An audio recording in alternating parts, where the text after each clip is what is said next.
Good morning बच्चों, 10th class. खंड घ में आप आज आ गए। खंड घ में भोजन तथा पोषण विज्ञान खंड घ है आपका। इसमें पहला चैप्टर आपका कटा है, दूसरा चैप्टर है भोजन पकाने तथा परोसने की मुख्य विधियां। आज हम भोजन पकाने की तथा परोसने की मुख्य विधियों के बारे में पढ़ेंगे इस चैप्टर में। तो आइए भोजन पकाने और परोसने की मुख्य विधियों में सबसे पहले जाने की पाक क्रिया है क्या। प्रकृति से हमें कच्ची सामग्री के रूप में जो भी खाद्य सामग्री मिलती है उसे आहार के रूप में हम ग्रहण करने योग्य बनाते हैं। तो आहार के रूप में ग्रहण करने के लिए हम कृत्रिम विधि से उसे तैयार करते हैं। उसको छांटते हैं, बीनते हैं, फटकते हैं, काटते हैं और पकाते हैं ना। तो प्राकृतिक रूप से प्राप्त खाद्य सामग्री को आहार के रूप में ग्रहण करने योग्य बनाने के लिए जिन कृत्रिम विधियों को हम उपयोग में लाते हैं उसे पाक क्रिया कहते हैं। साधारण अर्थों में भोजन पकाने की क्रिया पाक क्रिया कहलाती है। ठीक है। अब पाक क्रिया का क्या उद्देश्य है, किस उद्देश्य से हम भोजन को पकाते हैं, कच्चा क्यों नहीं खा लेते। पहले हमारे आदि मानव थे, वो कच्ची खाद्य सामग्रियों को खाते थे, जैसे कंदमूल, फल जो भी जंगल में मिल जाता था वो उसी को खा करके अपना पेट भर लेते थे और उनको वो हजम भी हो जाता था। लेकिन आज प्रकृति के कारण या जो कुछ कारणों से जो है हम कच्ची सामग्री को बहुत अधिक पचा नहीं पाते हैं। कुछ कच्ची सामग्री को पचा लेते हैं जैसे फल, सब्जियां इत्यादि, लेकिन आहार के रूप में हम हर कच्ची सामग्री को नहीं पचा सकते हैं। इसलिए मानव ने आग जलाना सीखा और तरह तरह से आज के युग में तो तरह तरह से विविध रूप से व्यंजन को तैयार करके स्वादिष्ट बना करके हम खाते हैं और आहार के उद्देश्य को पूरा करते हैं। तो आइए देखें पाक क्रिया के क्या उद्देश्य हैं, किस लिए हम भोजन को पकाना शुरू किए। तो सबसे पहला है आहार को सुपाच्य बनाना। कच्ची अवस्था में कुछ खाद्य सामग्री हमें हजम नहीं होती, पाचन योग्य नहीं रहती है, कड़ी रहती है, ठोस रहती है, तो आसानी से हम उसको नहीं पचा पाते हैं। इसलिए आहार को सुपाच्य यानी पचने योग्य बनाने के लिए हम आहार को पकाते हैं। पका करके उसे नरम करते हैं, मुलायम करते हैं और तब खाने योग्य बनाते हैं। तो खाते हैं तो वो आराम से पच जाता है। दूसरा है आहार को स्वादिष्ट बनाना। कच्ची अवस्था में हर खाद्य सामग्री अच्छी नहीं लगती है, स्वाद उसमें अच्छा नहीं आता है। इसलिए खाद्य सामग्री को स्वादिष्ट बनाने के लिए हर खाद्य सामग्री को अलग अलग ढंग से पकाएंगे। नमक, मिर्च, मसाला, तेल, गुड़, चीनी, हर चीज़ का उपयोग करते हुए हम आहार को स्वादिष्ट बनाते हैं, जिससे स्वादिष्ट आहार हम रुचिपूर्ण ढंग से खाते हैं, रुचि से खाते हैं तो वो हमारे शरीर में उपयोग भी होता है। तो आहार को स्वादिष्ट बनाने के उद्देश्य से हम भोजन को पकाते हैं। तीसरा है आहार को आकर्षक बनाना। कच्ची अवस्था में हर खाद्य सामग्री देखने में अच्छी नहीं लगती, लेकिन विभिन्न प्रकार से हम विभिन्न विधियों से हम भोजन को पका करके उसे आकर्षक रूप देते हैं तो देखने में भी सुंदर प्रतीत होती है, आकर्षक प्रतीत होती है और खाने वाले का मन उसके प्रति आकर्षित होता है, लाल ग्रंथियां उत्तेजित होती हैं, वह भोजन पाचन में सहायक होता है। अगला है चौथा, रोगाणु मुक्त बनाना। कुछ खाद्य सामग्रियों में कच्ची अवस्था में कुछ रोगों के रोगाणु या कुछ अन्य रोगाणु भी होते हैं और जब हम उसे पका देते हैं तो वो रोगाणु नष्ट हो जाते हैं। पांचवा है आहार को विविधता प्रदान करना। विविधता यानी कई तरह से बनाना। जैसे आटा ही ले लीजिए, आटे से हम कई तरह के व्यंजन बनाते हैं। आटे से मैदा भी बनता है, सूजी भी बनता है और उससे कई तरह के व्यंजन भी आटे से बनाते हैं हम।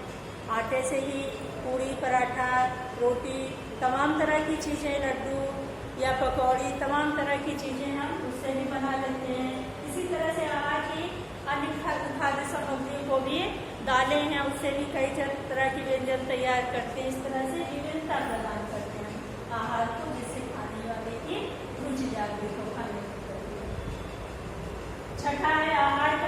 संरक्षण। कुछ खाद्य सामग्री कच्ची अवस्था में अधिक दिन तक नहीं रख सकते तो खराब हो जाती है, इसलिए आहार का संरक्षण करने के उद्देश्य से भी हम आहार को पकाते हैं। जैसे दूध है, कच्ची अवस्था में रखेंगे तो बहुत देर तक रखते हैं तो फट जाता है, इसलिए दूध को उबाल करके अगर रखते हैं तो वो जल्दी नहीं फटता है।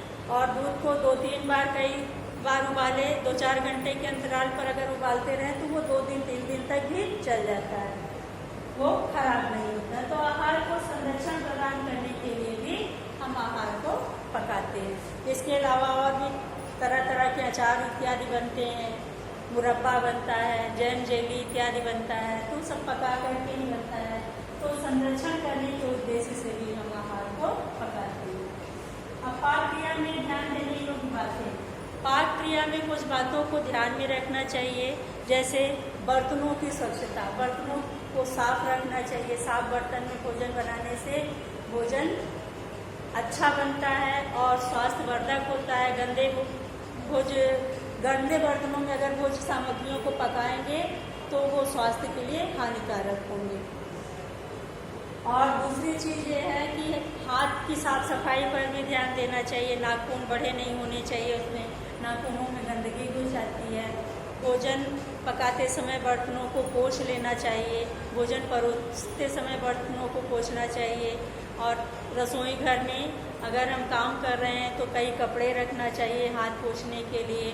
इसके अलावा भोजन पकाते समय कुछ अन्य बातें भी हैं, उनको भी ध्यान देना चाहिए, जैसे सब्जियों को काटने छीलने के पहले धुल लें, सब्जियों को बहुत अधिक भूने ना, जिससे उसके पोषक तत्व नष्ट ना होने पाए। आहार में उतना ही पानी डालें भोजन में जितना कि वो भोजन के लिए पर्याप्त हो, ये नहीं कि निकाल करके पानी फेंकें, उससे उसके पोषक तत्व नष्ट होते हैं। आहार को पकाते समय ध्यान देना चाहिए कि सोडा या बेकिंग पाउडर का कम से कम उपयोग करें, क्योंकि ये विटामिन बी को नष्ट करता है। इन सब बातों को भोजन पाक क्रिया में ध्यान दिया जाता है। अब भोजन पकाने की कुछ मुख्य विधियाँ हैं। भोजन पकाने की 4 प्रमुख विधियाँ हैं, जल के माध्यम से, चिकनाई के माध्यम से, वाष्प के माध्यम से और वायु के माध्यम से। जल के माध्यम से भोजन कैसे पकाते हैं? उबाल करके, जैसे दाल चावल आप बनाते हैं, जल के माध्यम से भी कई तरह से भोजन बनाते हैं। जैसे कुछ चीज़ों को पानी में डाल करके उबालते हैं, जैसे आलू है, शकरकंद है, ये सब चीज़ पानी में डाल करके उबालते हैं। कुछ चीज़ों को, कुछ खाद्य सामग्रियों को उतना ही पानी डालते हैं कि उसमें वो सोख ले, उतना ही पानी उसके लिए पर्याप्त हो। इस तरह से जल के माध्यम से भोजन पकाते हैं। चिकनाई के माध्यम से, चिकनाई के माध्यम से भी कई विधियाँ हैं। चिकनाई के माध्यम से जैसे पूड़ी पराठा बनाते हैं, ये कम चिकनाई में बनाते हैं। कुछ तलने की गहरी विधियाँ होती हैं, जैसे पूड़ी छानते हैं, पराठा इत्यादि सेकते हैं तो उथली विधि है, और पूड़ी छानते हैं तो तलने की गहरी विधि है। आमलेट इत्यादि बनाते हैं तावे पर, कम चिकनाई के माध्यम से बनाते हैं। ये सब तलने की उथली विधियाँ हैं और गहरी विधियाँ अलग हैं तलने की।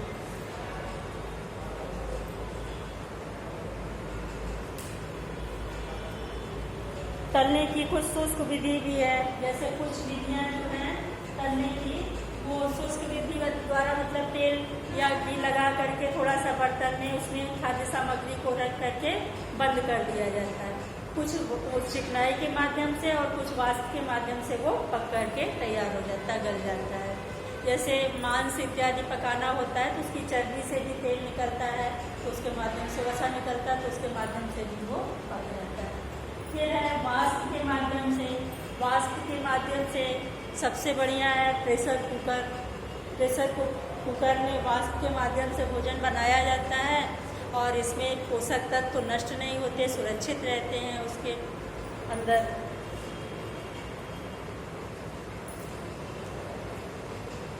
फिर है वायु के माध्यम से। वायु के माध्यम से भूनना, सेकना और भट्टी या तंदूर या ओवन में पकाना।